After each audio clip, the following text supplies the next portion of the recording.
Welcome to Reuse Kung Fu, where our goal is to create value for new and emerging artists, those looking to make an impact with their work, and those aspiring to mastery. Each episode, I speak with new artists, established thought leaders, and masters of their craft. This round, I spoke with Lauren Asta, well-known street artist, muralist, and self-proclaimed doodle dame. She has been based out of Chicago for the last 3 years and has more than 45 murals in the city of Chicago alone. Her work is part or all of the branding for a number of recognizable companies, everything from a mural at the Vance skate pool to being the featured artist for the Chicago Bulls, where they gave out 10,000 hats of her design. And with work up on walls and businesses from coast to coast, she has more than 100 murals in the country. And these are not small pieces. Her largest is a 5,000 square foot wall in Pilsen, Chicago. She does all this work by herself without spray paint. Just her, a paintbrush, and some paint in a cup, and she makes magic happen. So without further ado, let's jump into the interview. I hope you enjoy Reuse Kung Fu Round 2 with Lauren Asta and me, your host, Brian Enright. Basically, I just wanted to start off by saying we finally made it happen. You have so much rad stuff going on that you're like a difficult lady to even find on the map these days. So I was thinking, it'd be interesting for me to hear again, like, what is your, what has your schedule been for the summer, and what does that look like moving forward till November-ish? Yeah. When March rolled around, like for everyone, it was so uncertain of things. And so people were just canceling things left and right. So I had pretty much the whole year planned out, and things started dropping like flies, understandably. So it was scary for a moment, but I feel like towards the end of May, things started to pick back up again, and I was rescheduling things and scheduling like new things, which was really interesting. And I've been painting since May. There were a couple businesses in the neighborhood that like boarded up their windows and stuff for coronavirus and or COVID. I want to sound a little special. Yes.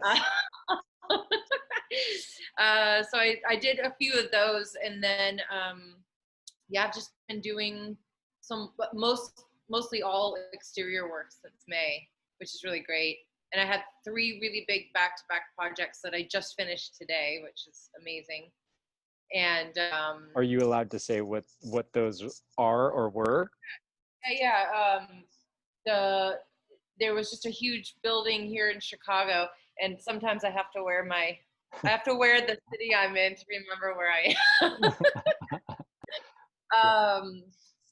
It was a big building here in Chicago. It was just a commercial building that the developer, the owner, wanted to just make the building pop. So I think we started planning this back in January, so it finally came together.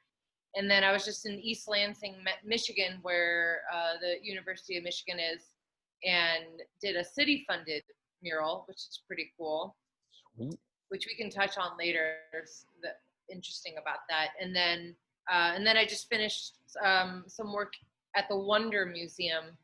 Have you heard of the Wonder Museum? Do you know what it is? No, but I've seen you've done a couple of projects there. What is it? Yeah, they're fantastic. I mean, some people might know, like, do you remember like the ice cream museum? Remember when that was traveling around?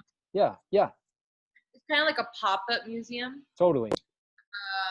The Wonder Museum was kind of doing the same thing. It was hitting different cities, and when it landed in Chicago, it just kind of found a home here. So think of like the Exploratorium, but like dialed down a few notches. So it's a place where you can go, take some cool selfies. There's like light exhibits and art exhibits and kind of optical illusion stuff. It's really cool. Nice. So, yeah. And then I leave for Nashville tomorrow. Amazing. And how long, you have a number of projects there that'll keep you there till when? till Till you're it's done? time to go to the next city. Awesome. Nashville's just kind of been on my to-do list lately. Just it's a new city. Um, I don't know any muralists that are based there and working. I've traveled through really great places. I don't know much about it, so that really intrigues me, and I'm drawn to that. And I have about 3 murals lined up, and I'm going to be curious to see what the response is like there, and if it will be the same kind of experience like in Chicago, if it will just be a domino effect and I'll keep getting work. So we'll see. I mean, I'm testing some new waters, so I'm excited. Cool. Well, and like along those lines, you are like obviously it sounds like people like what you do and they ask you to go different places and you do this all over. But for some of the people who will be watching this, I'll have, of course, images of your work, but can you explain, what is it that you do?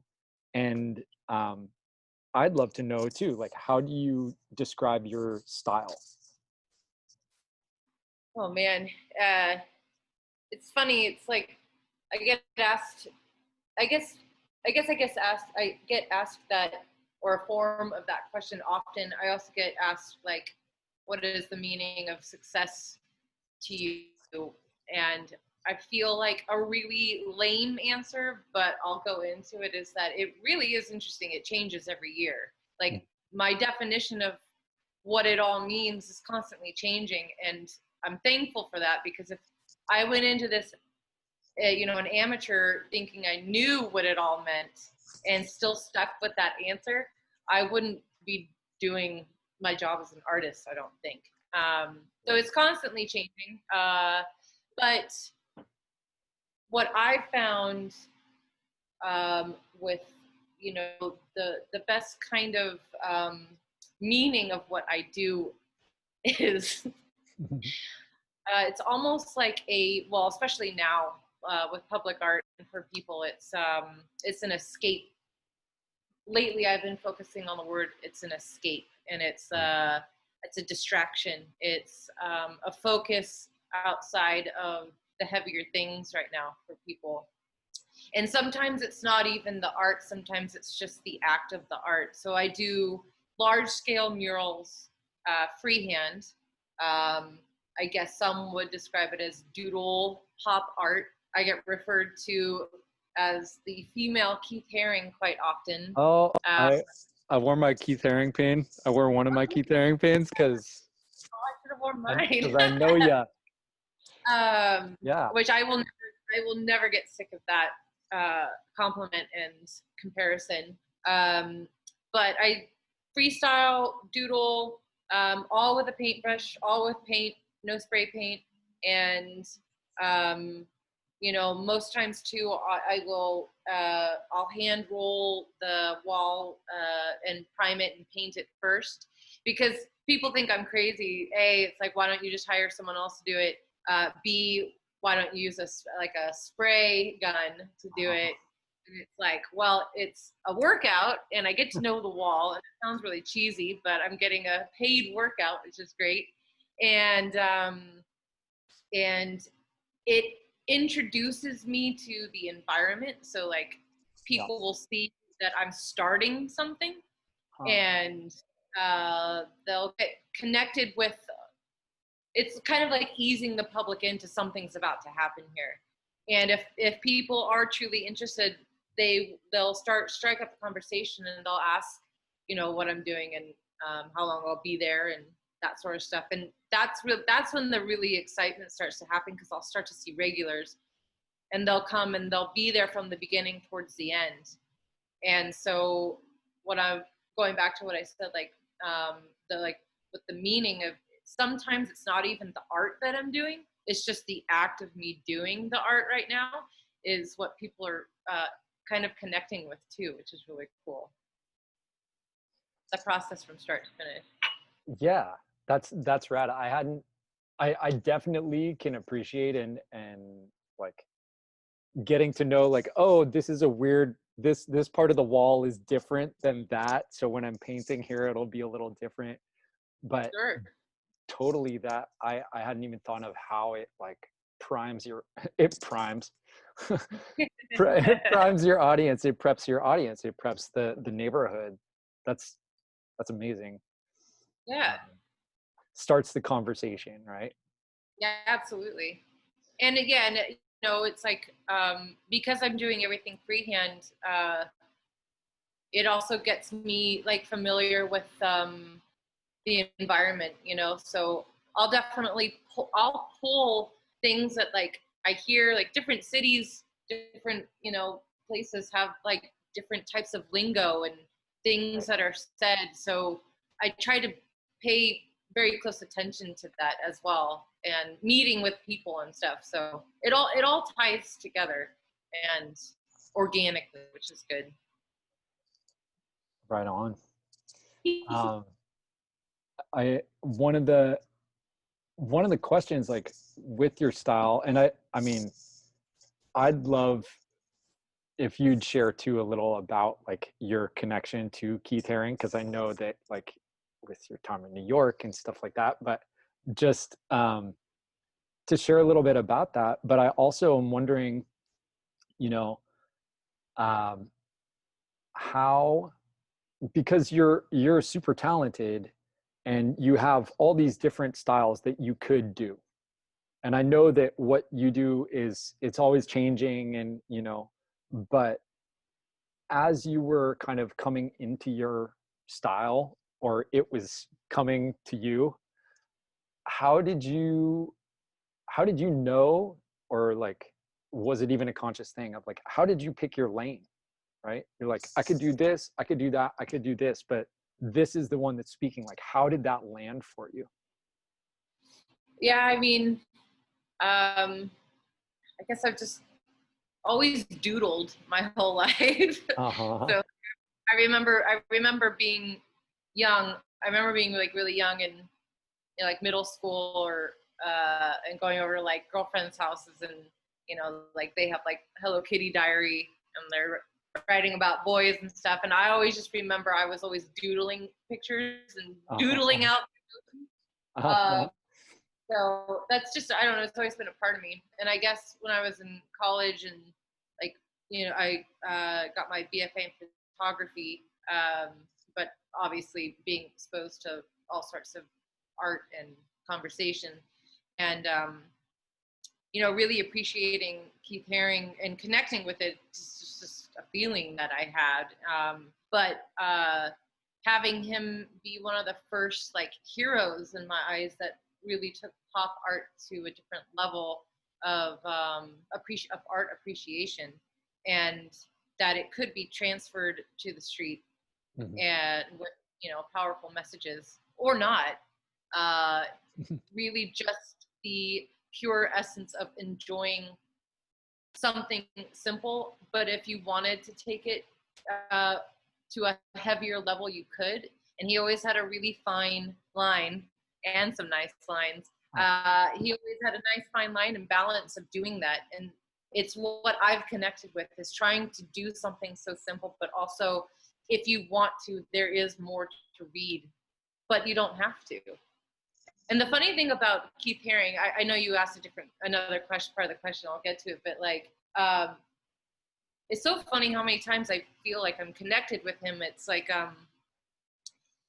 when I'm painting a mural and I'm not even like halfway yet, I'll get lots of people that will ask like, well, what's the theme, or Mm. what is it? And it's so funny. It's like, sometimes I don't even know yet. And it's like, sometimes I want to be like, well, when you hear a song on a radio and you're singing along to it, and you love the tune and you love the lyrics and you love the melody and it resonates with you, you have to know the meaning to really enjoy it. And I remember going to a Keith Haring retrospective, and there was this woman, I was looking at a painting, this woman was just like going from painting to painting so quickly, and she was like looking at the title card, And she turned to her friend. She's like, all of these are untitled. How am I supposed to know what it means? And I just like blew my mind. I'm like, and he was such a genius too for doing that. It's like, don't look at the title, look at the painting. But he was just such a genius, and taken too soon, obviously. But he's a hero, always will be. Yeah. Well, and I think that that's a very Western sort of thing, is like, I need to know why. I need to know the meaning. I need to know all this stuff before I can engage with something. Whereas it's like art itself, and what's so cool about street art is like, it almost takes you by surprise too. It's oftentimes in places where you're like, oh, I didn't expect to get confronted with this piece. Right. And like, now here it is, and like, there's no title to your piece. Like, I don't know if you title any of your pieces, like, of any of your murals.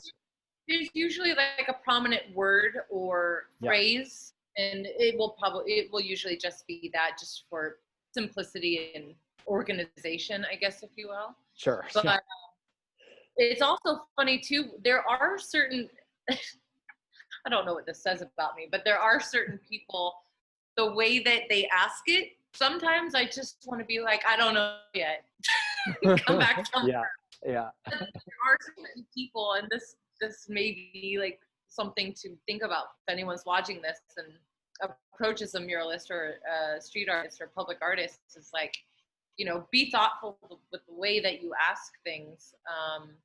Because you are stepping into my office in a way, So people that come up with a very kind of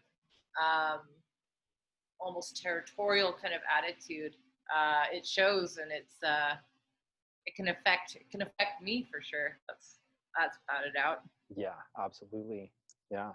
Be kind to your local street artist. Yeah.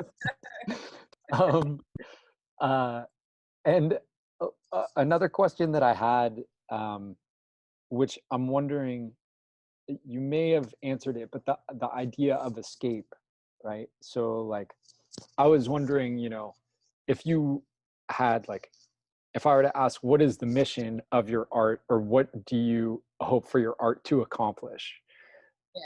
Is that, how would you describe that? Yeah. When I say escape, it's like, and relating back to like the theme question, like, what is the theme? What does it mean? It's like, again, like, sometimes things don't have to have meaning for you to enjoy them. And sometimes with public art, that's even better, because it is so broad, and it is something that I'm very aware of. Like, people will see it every single day that like either live right there or work right there. So to have something so specific and so spelled out with public art, I think sometimes is not so good. But having it be a very broad and enjoyable thing that you can come and see something, find something different in it every day, is what I try to do. Like, if Keith Haring met Shel Silverstein met Where's Waldo, kind of a Yeah, totally. that's what I'm going for. But I've had people that has could see the first brushstroke to the last, and it's like my work site is on their way to their work or to their home from work or something like that. And I've had people come up and tell me, it was the first thing that they were excited to see in the morning, and the last thing they were excited to see coming home from work, and that they took, without me even knowing, because my back is turned most of the time, that they took photos every day, and it was like this progress, and seeing the progress and finding the escape in that, and meant a lot to people. And I've had people like tell me, like, they started cooking again, they started reading again, they started painting again, they started running again, like just starting and finishing something. And I think we had talked a while ago, a few of our last conversations, but like that was something about public art I did not find or realize that I was going to connect with so much and want to share with people. But you know, I mean, they're doodles. It's supposed to. Well, sometimes it can be just as simple as making someone smile. You know what I mean? Or bringing happiness to your day, or making you feel alive and connected with like the kid in you, or you know. It really, like, it's taken me a long time to accept the fact that it can really just be as simple as that. It can awaken something that you haven't connected with in a long time, and I think that's super important. So yeah, I mean, I feel like what you have created is a language, and with that language you can say anything. With a language you can say anything, right? Especially with art. And to your point, it's like sometimes it's in, you know, it can be political, sometimes it's just what it is, but you're just having that conversation. And I mean, that's what I think, right? If art is the language of our subconscious, it's like getting it out there is what's so important, so that you can then have that conversation and you get those amazing reflections back. So, and to go back to what you asked about, like, how did I find my lane and how did this come about? I mean, it really was as simple as where I was working at St. George Spirits, next door a brewery had opened up, and it was in a very large airplane hangar, and this like huge wall had gone in, and the construction company just like didn't finish it. It was just drywall and patchy, and I had just been drawing and stuff, and you know, not taking it too seriously, but doodling and drawing as a release and whatnot. But I just had this feeling that this could work, and when I asked them if I could do it, and they said yes, and like all of a sudden the scissor lift appeared, and it was without a doubt one of the craziest things, and something I'm so thankful for, is that they're like, okay, well, we only have it for 28 days. And I had never done a mural before that size. It was 3,000 square feet.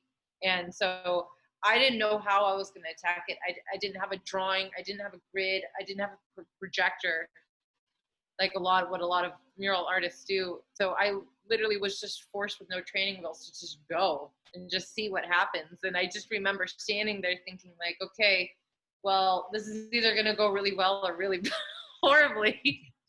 And it just poured out of me. And it was just, I had never felt so me and sane.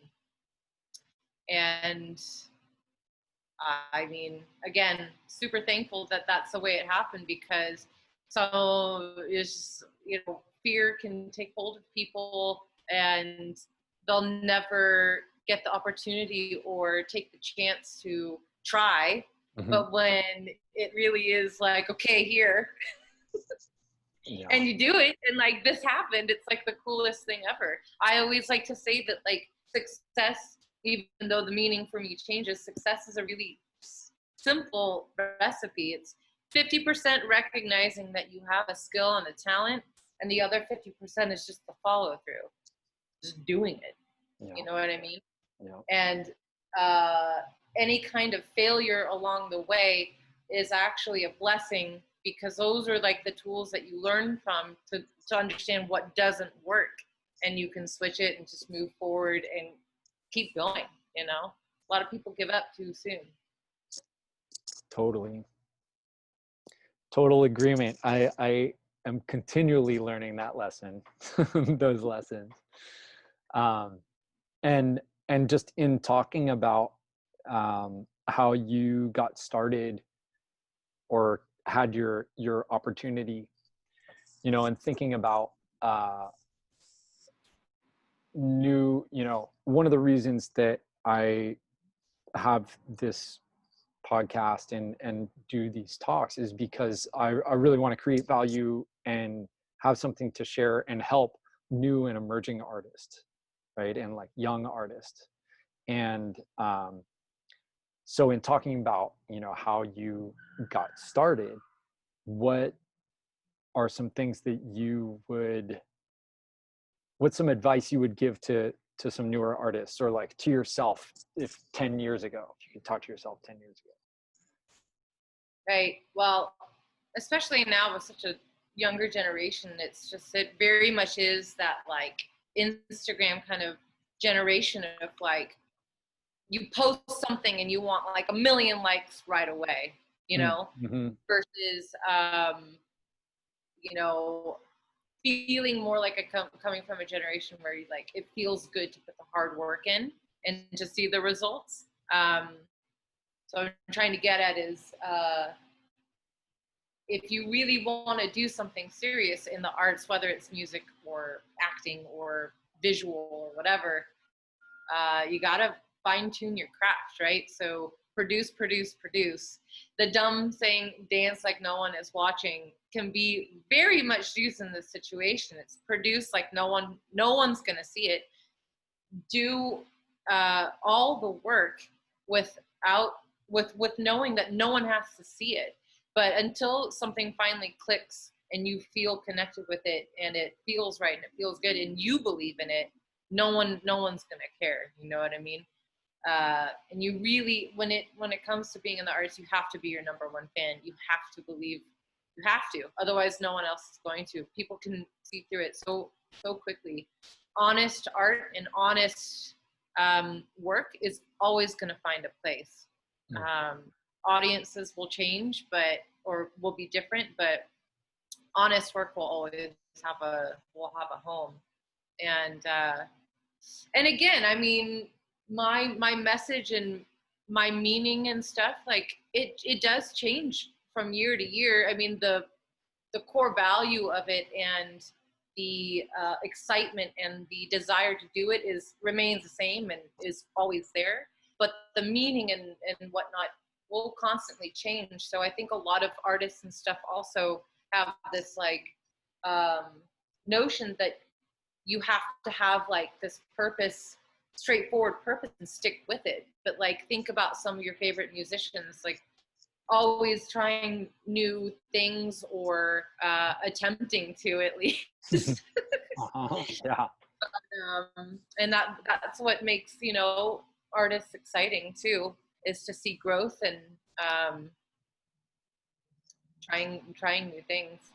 Totally. But I, you know, like looking back on it, you know, it's just like, don't be afraid to produce and don't be afraid to take chances, you know? Yep. That's well put. I mean, you described it in the way that I would say it's like explorers, right? Like artists are explorers. You're exploring things. You go down a route. Sometimes that shit don't work, you know, and you're like, didn't work, but I learned from it, you know? So I'm going to keep exploring this way. Or like, if it does work, I'll go deeper. And, you know, one of the other questions that I have for you too, because I know you were on the you listened to the last podcast where I was talking with Jason, and you know, one of his big things was about like what is the problem that you solve for people, right? And I mean, I thought about that for you, which is kind of like along with your mission, but when I think about your work, I think about joy.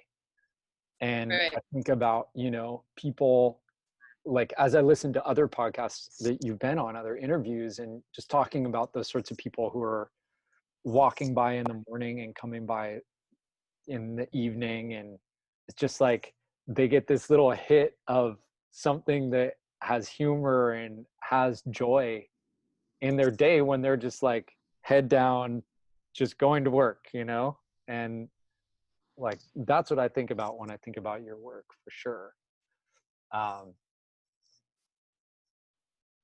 Yeah, I don't know, the words problem and solve, I don't I I don't know if that fully makes sense to me, because sometimes the gift of art isn't necessarily solving a problem. It's existing to exist. It's asking a question. That sounds silly. No? Anytime, so for example, like this big black and white one that I did in Chicago last 2 months ago. Oh my God, it's August. Holy crap. The building owner, the developer of this, big commercial building, I guess what her problem was is she wanted the building to stand out more, and she connected with my art, and she literally just said, "Go crazy! Like, I don't need to see a sketch. Doesn't need to say anything. The only thing that we ask is like put the address in there, and that's it." So like anytime a client comes to me with something like that, it's super exciting because it's like it's a gift. Not necessarily like my art's a gift to the public, but it's a gift to me because I get to go crazy, and I get to have this experience, and I get to have this connection with the public and leave a mark in Chicago, and have that be however long it lives in the city, and it will live on in people's memories and photos and stuff like that. And I'm okay with having it just be that, Totally. I mean, one of, yeah, it is so many things in art, is so many things to so many different people, including the maker and everyone who interacts with it. It was that example, right, of this woman who had this building. So when I asked Jason, I was like, well, what do you think the problem is that her art solves, right? He said, oh, well, basically what you said, people have real estate, wall real estate that is not maximizing its value, right? Yeah. There's more value that can be added there. And so you are able to add that value in that space, right? Where before it was just a building, and now it's like, oh shit, have you seen that art piece? Like, we need to go down there and check that out. Or like, I live in that building that has that rad piece on it. Yeah. And what that then makes me think of, or I want to learn more about from you too, is like, you've done brands for like a bunch of different companies now, right? I don't know how many, but I look at your Instagram and I'm like, wow, she's did like, Simple Green stuff. You did stuff for, whether it was on the Chicago Bulls or Vans or, and I just would like to hear how do those sorts of things happen? I know so much of this work lately finds you, but yeah, how does that happen? Well, not even like brands and stuff, but even people that want it in their homes, these building developers, like any kind of client, like it is really wild to say these words, but after doing that big mural at that brewery and putting all my eggs in one basket and believing in myself to hit the road and see how long I could be really doing this, has been almost 5.5 years of work coming straight to me. Amazing. Which is just crazy. But I mean, I have no issue with admitting the fact that a lot of this is, social media. A lot of it is word of mouth. A lot of it is sharing. It's like there's no prouder moment I have when I see a mural of mine posted on Instagram and I'm tagged and there's like people in front of it like hugging or like standing there with like a huge smile on their face and like feeling confident and feeling good about themselves. There is something one day when I write my memoirs, there is a connection between people wanting to take photos in front of murals, and I don't know what it is yet. It's something I'm always trying to constantly explore. But you know, when photos like that get posted and tagged and spread around, it's like it's advertising, you know what I mean? So people will see it and then they'll find out who I am and they'll email me or direct message me or whatever. And, and I'm so lucky that like Chicago is a city that I am based in now, and have so much work in, because the city is so like pro public art and street art and like so supportive. And when I was saying earlier about Nashville, I'm curious how it will go. I've got every belief that it's going to differ city to city, but a place like Chicago, like they really highlight street artists. You go drive down the street or you go walk around and you're going to constantly see familiar work of the same artist here, there, whatever. It's almost like the mascot of the city, you know? You start to recognize certain characters, a lot of like characters or words or phrases, and it really does become associated with pride in your city and connection. And so when the Bulls or the Cubs or the Bears or big sports teams or whatever call upon street artists to do things, it's such like an honor and a pride thing for like city and love. It's just fantastic. But I've been really fortunate. I mean, because I do characters and you know people respond so quickly and instinctively to reading facial recognition and body language and stuff like that, and incorporating words. Like my stuff can be used so liberally for all sorts of retail, bars, sports, anything. Mm-hmm. So it's a thankfully I went with that from the very beginning, because it can be utilized so many different ways. Yeah. No, it's so cool to see. You know, it's just like, even I still can't believe it sometimes. I'm like, oh my God, I did do stuff for the Bulls. That's amazing. I was walking down the street and a guy was wearing my Chicago No way. Bulls and my mural of mine was like across the street. I'm like, what is this? This is just so weird. That's so awesome. So weird. It's the best though. Wow. And I didn't actually know, I just saw the hats, but just because I wanted to know, like, it sounds like, was that something they put out to like, oh, here, we'll talk to these 10 street artists and we want each one of them to do a hat or something? Or did they come to you specifically? It was, I think the year I did it 2 years ago or last year. I think it was like the third year they were doing this in connection with a gallery here called All Star Press. And again, it's a city pride thing, right? So the Bulls teamed up with All Star Press to do these hat giveaways. So like you go to the game and you're the first 10,000 people get a thing.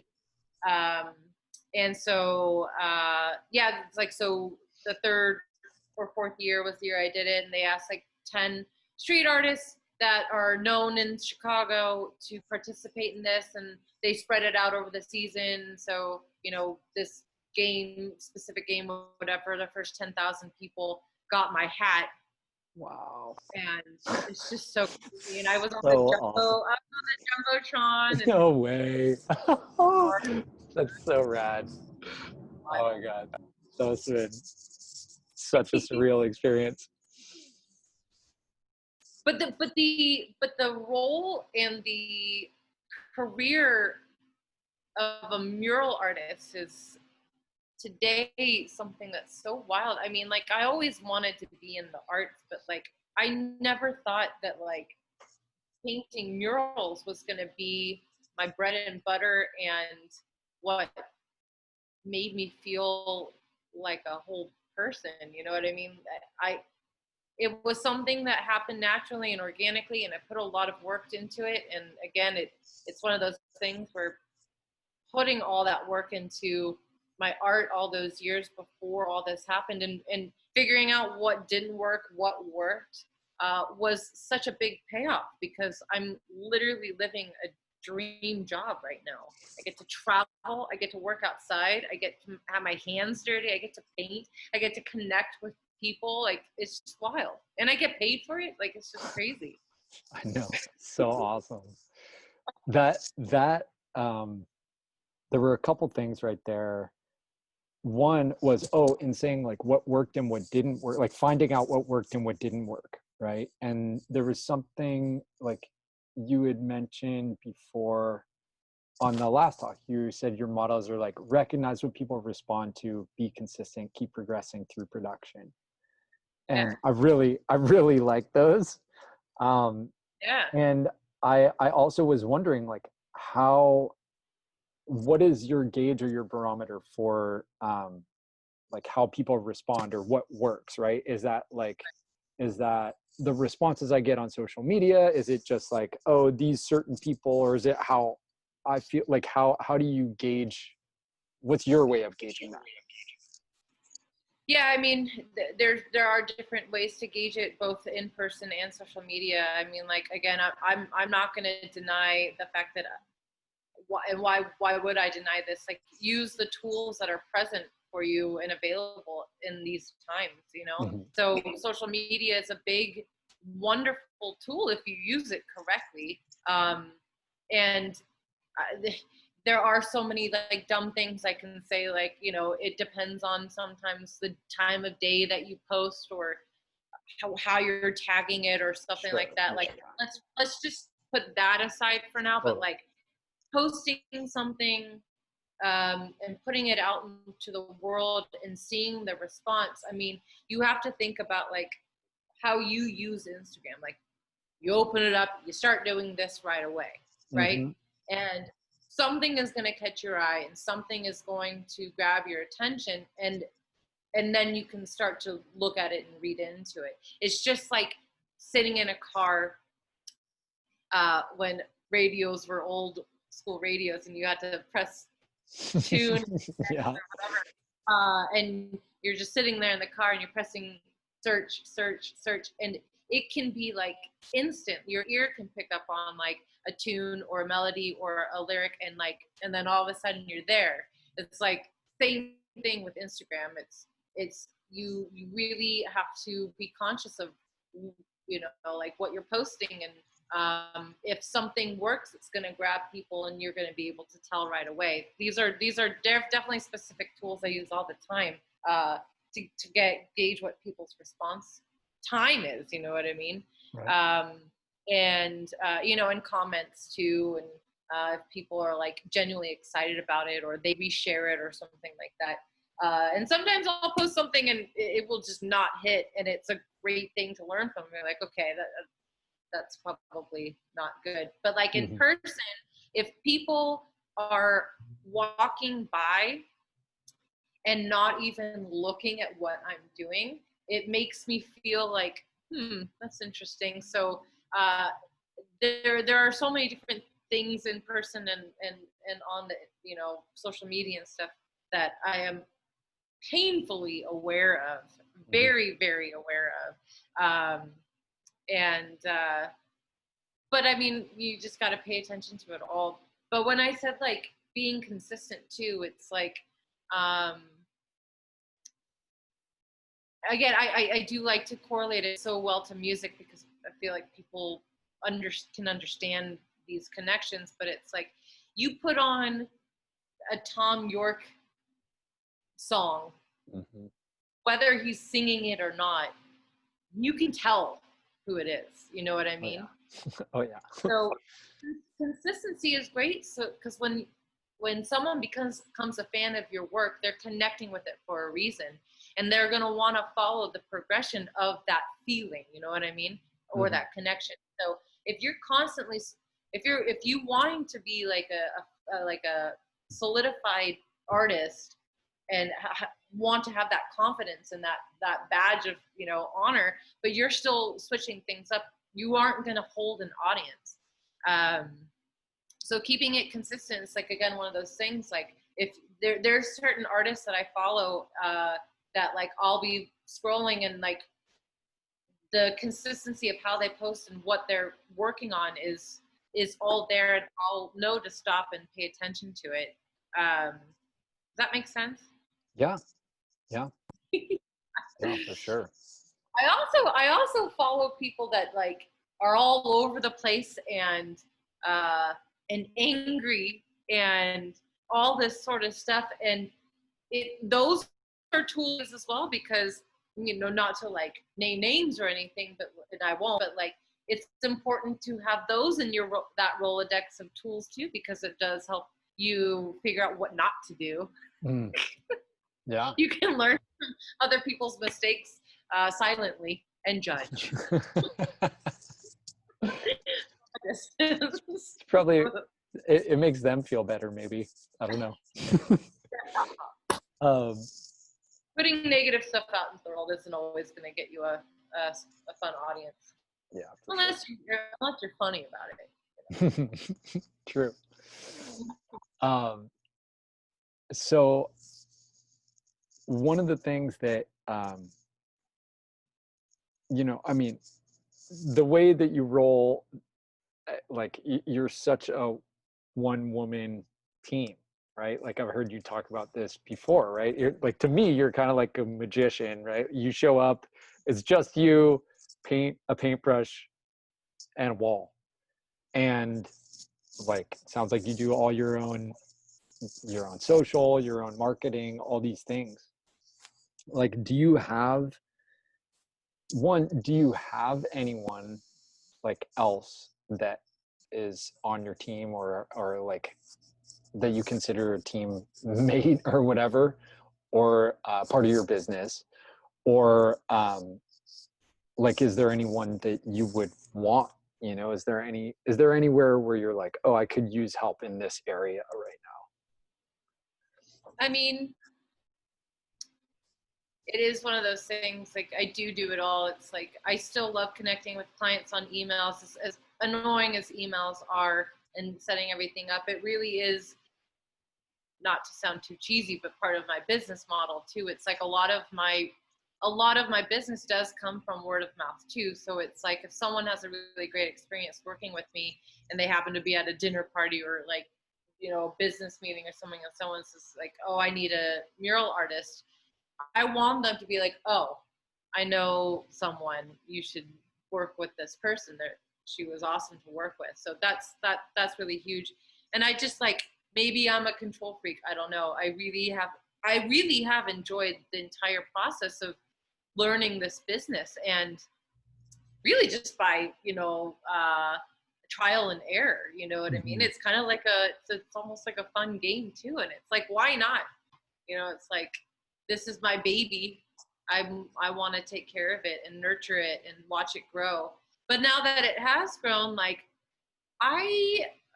there might be some dabbling with people that can help me in some ways that are just, it's all about working smarter, maybe, you know what I mean? That can help me save time, whether it's just filling in certain big areas of black or color or whatever. But it's been hard trying to find how people can help, because it's like they're all my lines, right? So like I do pride myself in like my line work, and there's no way I can like give that over yet. And I'm an artist. Like I love all the credit. Give me all. It's all due.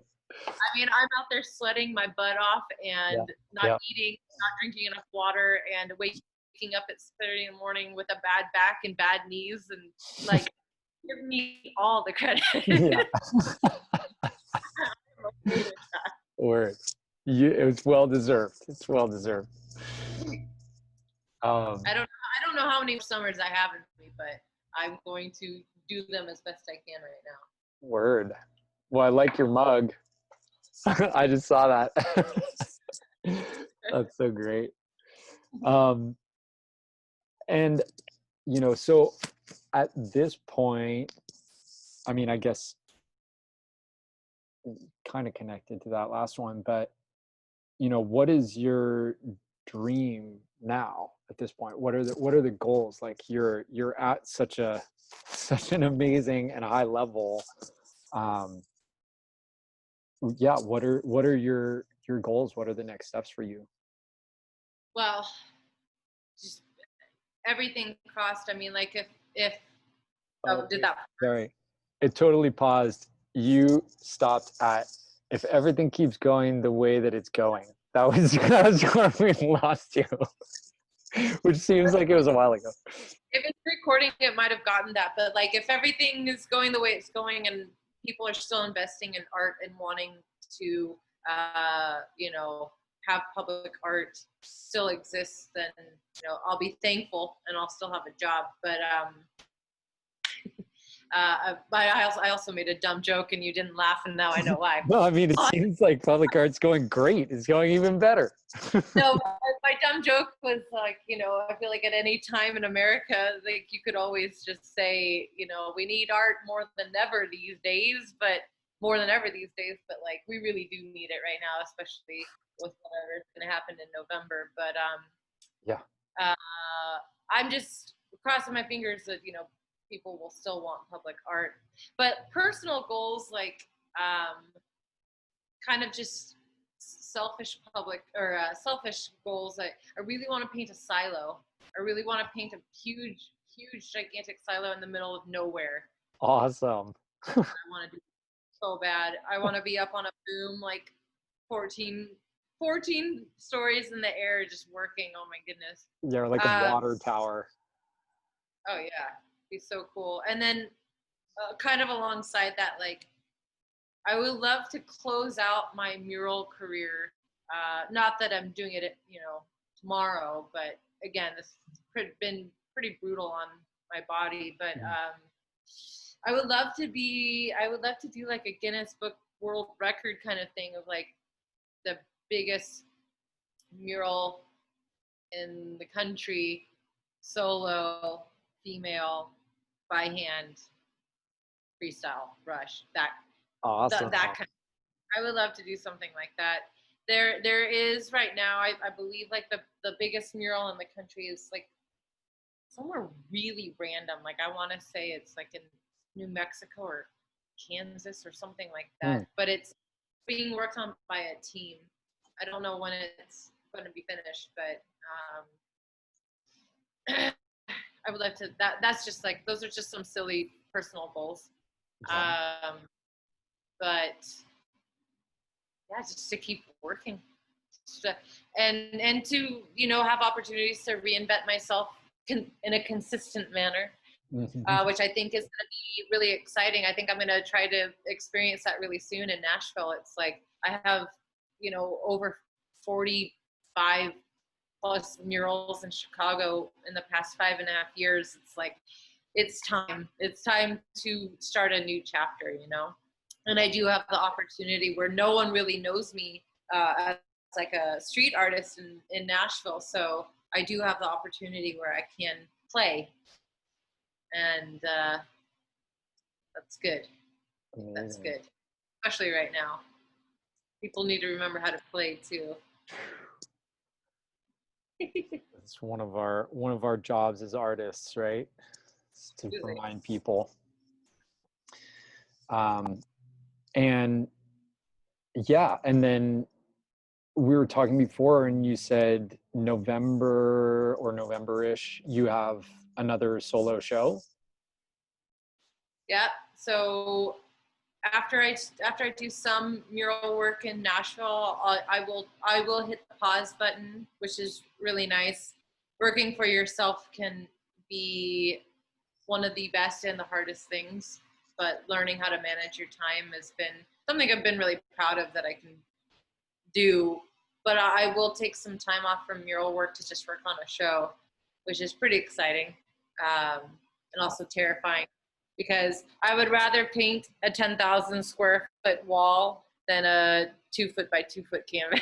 That's what I was just going to ask. I'm like, how do you decide your canvas sizes, you know, like when you have to dial it down, it's like, how many pieces do you get and how do you decide that?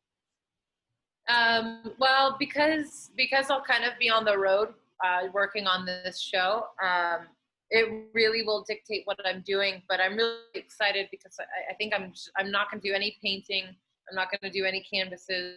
There's going to be all drawings, I think, framed drawings, and I'm really excited about that because I haven't done a whole show of just drawings yet.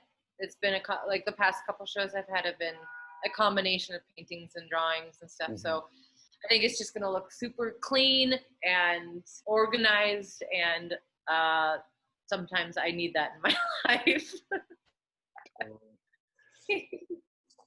Right on. Well, yeah, there's always, of course, tons more to talk about, and our conversation is always evolving, I feel like, too. So I don't know if there was anything that you wanted to share or kind of leave off with as the last kind of parting words, or any way for people viewing who don't know about you yet, like what's the best way for them to find you too? Yeah, I think I mean, Instagram is probably the best. I love posting progress shots and the whole experience, and I think that's really fun for people to follow along with if they're not in the city that I'm working. So that's really cool. They can kind of get a glimpse of the start to finish thing that some people can get in person. But I mean, geez, it's like, feel like the world is ending sometimes, and it can be really scary right now, and there's just a lot of stuff constantly in the news that are making people sad and hopeless and all that negative stuff. But damn, if this isn't a really exciting time to just take a chance on yourself and do what you want to do and fall out of line a little bit and really explore some different options of not just the norm. I think this is the time to really just take a chance, because this could all be gone tomorrow, and we could all be fighting off zombies next week for all we know. So now is the time, and that's been a consistent theme. If I have to go there, it's been a consistent theme in all of my work. Is like my phrase, flex your hustle. Mm-hmm. Do it while you can, because again, this could all go away very soon. So if the meaning of life is to get the most out of it and experience and share, this is the time to do it. So right on. Well, thank you so much for sharing with me, and I know that this conversation is going to be really valuable to a lot of people, you know, and as it is every time I talk with you. And our timing is really good because I'm in a shop, and I don't know if you can hear the chainsaw that just started chainsawing in the background, but it's probably a perfect time to close it up. So yeah, awesome. Thank you so much, Lauren. I always appreciate a good art convo, and I guess that maybe is another goal of mine, is to do more public speaking and help younger generations and stuff find confidence. So that's something I'm really excited about. So I thank you for initiating this. My pleasure. Yeah. Right on. We'll talk soon. Okay. Sounds good. Thanks.